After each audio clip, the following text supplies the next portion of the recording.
Viešpats su jumis. Pasiklausykite Šventosios Evangelijos pagal Luką. Kartą Jėzus vienoje vietoje meldėsi. Jam baigus maldą, vienas mokinys paprašė: Viešpatie, išmokyk mus melstis, kaip ir Jonas išmokė savuosius mokinius. Jėzus tarė jiems: kai melsitės, sakykite: Tėve, teesie šventas tavo vardas, teateinie tavo karalystė. Kasdienės mūsų duonos duok mums kasdien ir atleisk mums mūsų kaltes, nes ir mes atleidžiame kiekvienam, kuris mums kaltas, ir neleisk mūsų gundyti. Jėzus dar kalbėjo jiems: kas nors iš jūsų turės draugą ir nuėjęs pas jį vidurnaktį sakys: bičiuli, paskolink man 3 kepaliukus duonos, nes draugas iš kelionės pas mane atvyko ir aš neturiu ko jam padėti ant stalo. O anas iš vidaus atsilieps: nekvaršink manęs, durys jau uždarytos, o aš su vaikais lovoje, negaliu keltis ir tau duoti. Aš jums sakau, jeigu nesikels ir neduos jam duonos dėl bičiulystės, tai dėl jo įkyrumo atsikels ir duos, kiek tik jam reikia. Tad ir aš jums sakau, prašykite ir jums bus duota, ieškokite ir rasite, belskite ir jums bus atidaryta. Kiekvienas, kas prašo, gauna, kas ieško, randa, ir meldžiančiam atidaroma. Kur jūs matėte tokį tėvą, kad duonos prašančiam vaikui duotų akmenį, ar prašančiam žuvies atkištų gyvatę, arba prašančiam kiaušinio duotų skorpioną? Jei tad jūs, būdami nelabi, mokate savo vaikams duoti gerų daiktų, juo labiau jūsų tėvas iš dangaus suteiks šventąją dvasią tiems, kurie jį prašo. Girdėjote viešpaties žodį.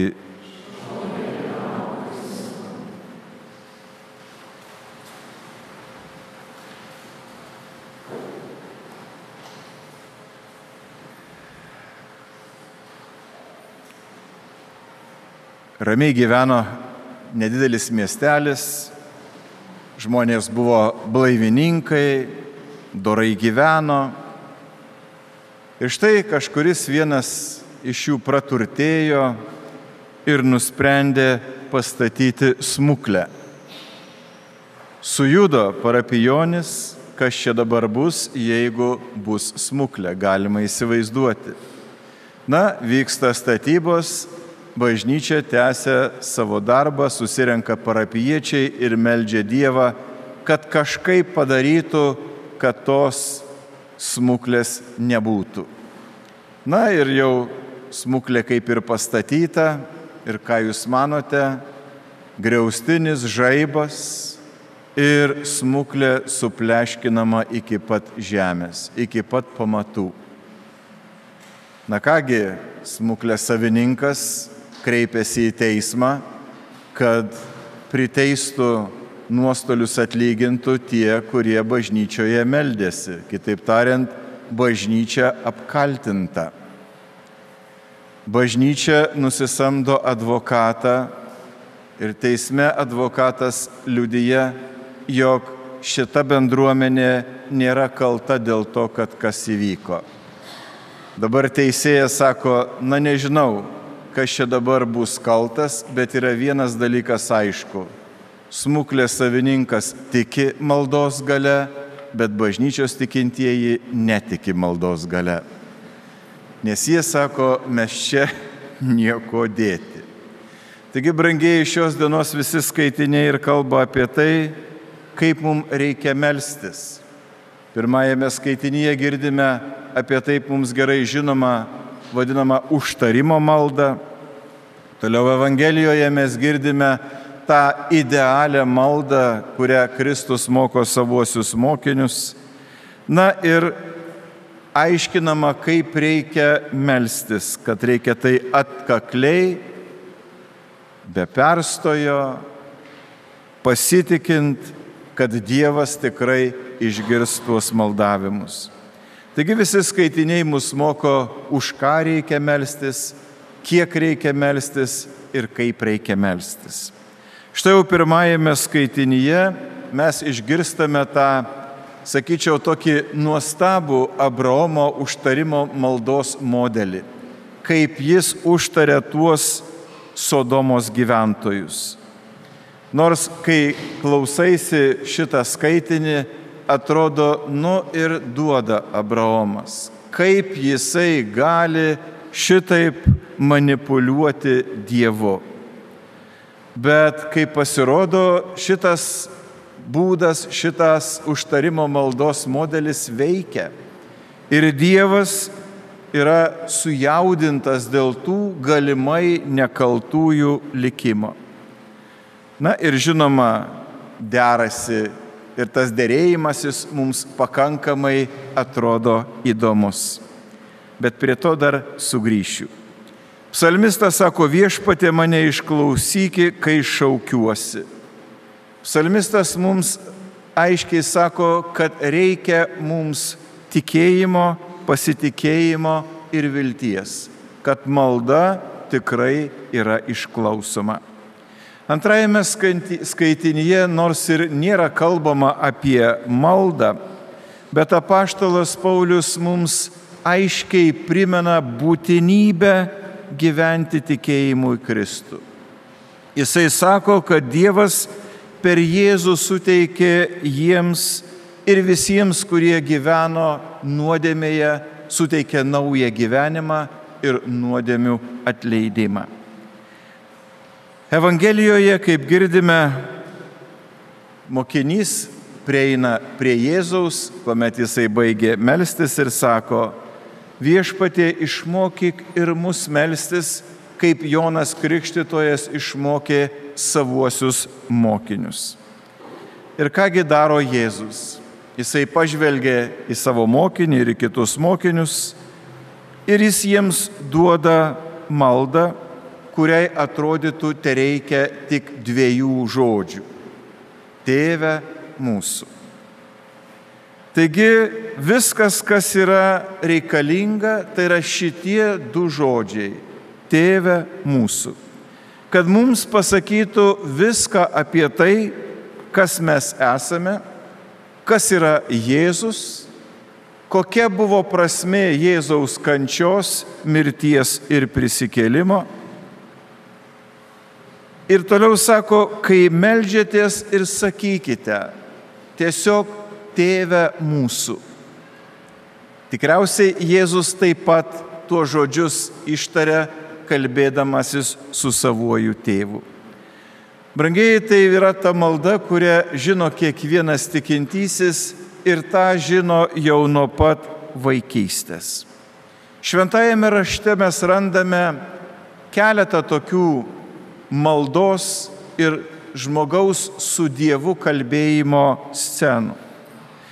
Prisiminame tikriausiai pranašą Eliją, kuomet karalius Ahabas ir jo žmona Jezabelė, jie norėjo pranašą Eliją nužudyti, kadangi jis kalbėjo karaliui ir ypatingai jo žmonai nepatinkančius dalykus. Jie norėjo jį suimti ir pagaliau suranda Karmelyje. Ir tada, ką daro pranašas Elijas, jis bėga per visą šalį iki pat Sinajaus kalno. Tada pasislepia oloje ir tuomet jau iš visos širdies meldžiasi Dievui. Prisimena tą gražią sceną. Jisai meldėsi už vėją, už audrą ir iš tikrųjų išgirdo griausmą, bet Dievo tame nebuvo. Žaibavo, buvo šviesu kaip diena, bet tame Dievo nebuvo.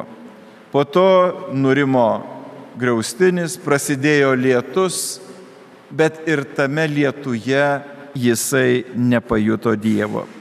Ir tik tuomet, kada viskas nurimo ir padvelkė labai švelnus vėjelis, tik tai tuomet pranašas Elijas suprato, kad čia yra Dievas kartu su juo.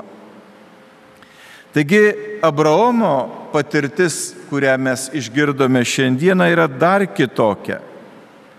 Pamatėme, kaip jisai aną sekmadienį pamaitino tuos nepažįstamuosius ir kuriuos prie savo palapinės juos pamaitino, priėmė kaip nuoširdžiausius svečius. Ir pasirodo, tie svečiai toliau keliauja į Sodomą. Tikriausiai sako Abraomui, kad mes dabar keliaujame į Sodomą. Ten gyvena daug žmonių, kurie yra labai nusidėję ir mes turime Sodomą sunaikinti. Greičiausiai, kad Adomas ėmė galvoti, ir tikriausiai tai buvo, kad jisai Sodomoje ką nors galbūt pažinojo, Sodomos gyventojus. Ir tada jisai pradeda tas dėrybas, užtarimo maldą su Dievu. Sako, jeigu rastum tam mieste 50 teisiųjų, ar tu pasigailėtum šito miesto? Na ir kaip toliau, kaip matome, ar užtektų, jeigu būtų 30, ar būtų 20, paskui ar būtų 10. Ir Dievas pasakė, kad ir dėl 10 teisiųjų jisai šito miesto nesunaikintų. Bet atrodo, kad nužengęs Dievas nerado tų 10 teisiųjų ir, kaip žinia, Sodoma buvo sunaikinta. Taigi mums jau atrodo pagavo toks įkarštis, mes girdime Abraomą derantis, galbūt jis galėjo ir toliau derėtis, kad nors vienas būtų teisusis. Logiška, nes jau tiek nusiderėjo, kiek čia beliko, kad ir vieną radus visą šitą miestą palikti nesunaikintą. Kitaip tariant, kiek dar buvo galima Dievą spausti. Tačiau pasirodo, kad nei to vieno teisaus nebuvo.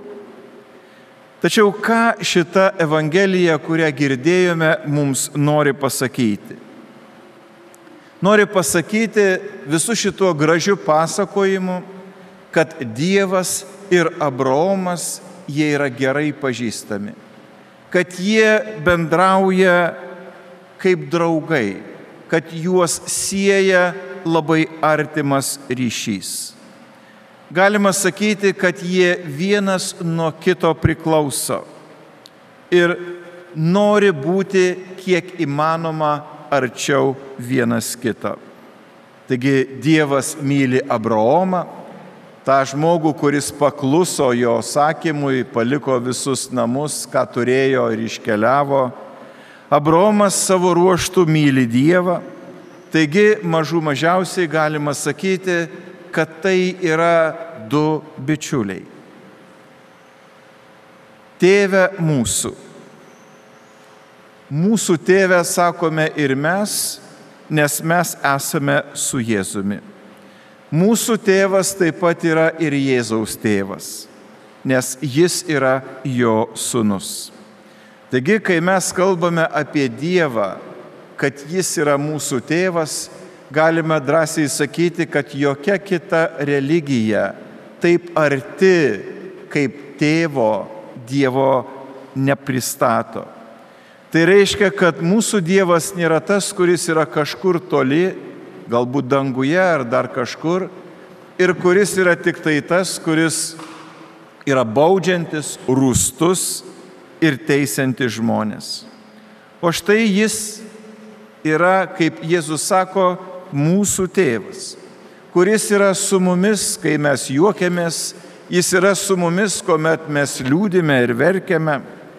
Taigi, pasirodo, toks tėvas būtent ir apsireiškė Abraomui.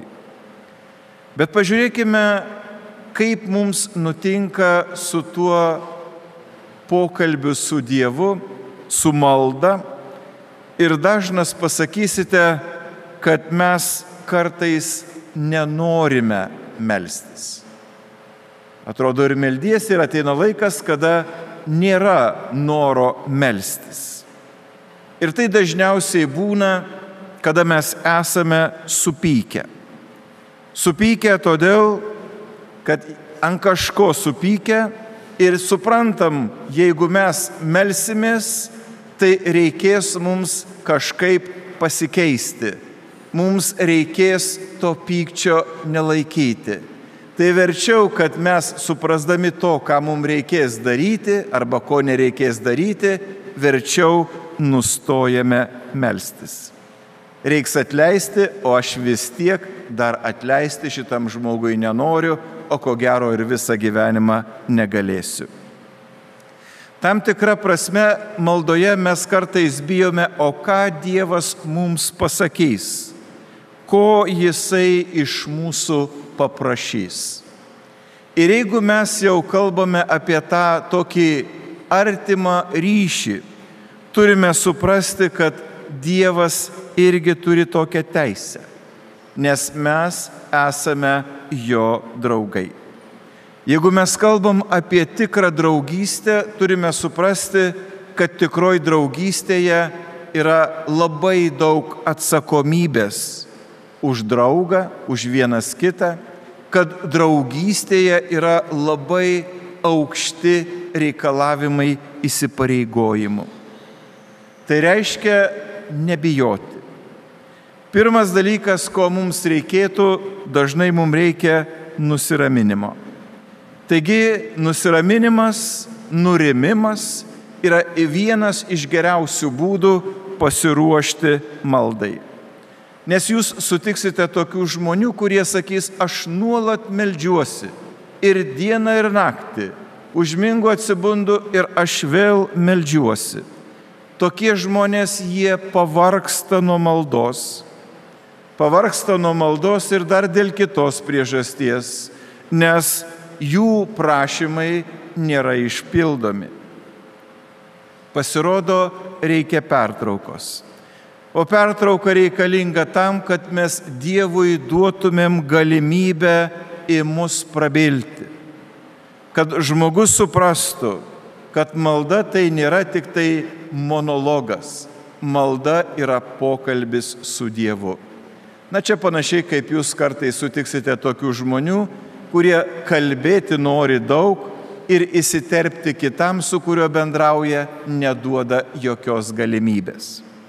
Taigi, tik tai toje tyloje, prisiminkim Abraomą, jis išgirsta, kad tai yra prabilimas paties Dievo. Todėl, kad malda, tikra malda, jinai visuomet įtraukia du asmenis.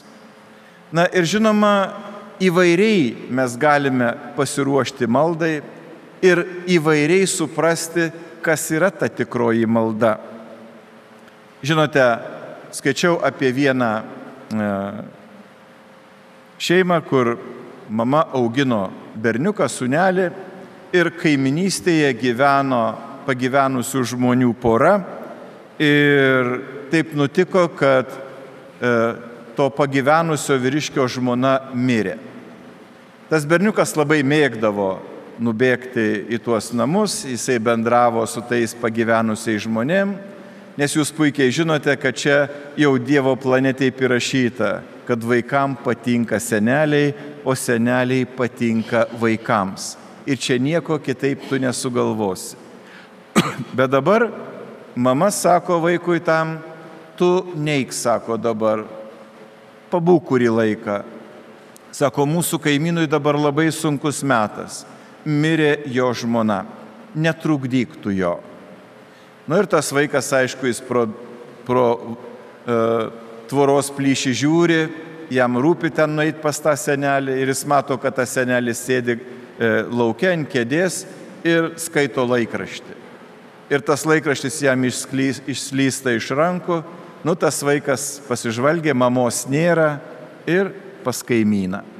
Jisai nuėjo, padavė tą laikraštį, užsiropštė tam seneliui ant kelių mama žiūri ir negali patikėti, kad tas vaikas toks neklusnus. Laukia, kada jisai sugrįž. Laukti teko vos ne pusę valandos. Aišku, vaikas grįžta, mama vaiką bara. Juk aš tau sakiau, tau nereikėjo eiti ir netrukdyti kaimyno, jam yra dabar labai sunkus dalykas. Tu ką nuėjęs pasakei tam seneliui? Sako, aš nieko nesakiau. Aš padaviau jam laikraštį, atsisėdau ant kelių ir padėjau jam verkti. Tai va, brangieji, čia yra ta tikra malda, kuri yra labai rami, kuri yra nematoma. Dažnai mes meldžiamės, ne veltui Jėzus fariziejus užkabindavo, kad jie meldžiasi labai aikštėse, rodydami, kokie jie yra pamaldus, tokių žmonių mes galime sutikti. O čia rami, nematoma, tiesiog kylanti iš meilės to vaiko ir to senelio.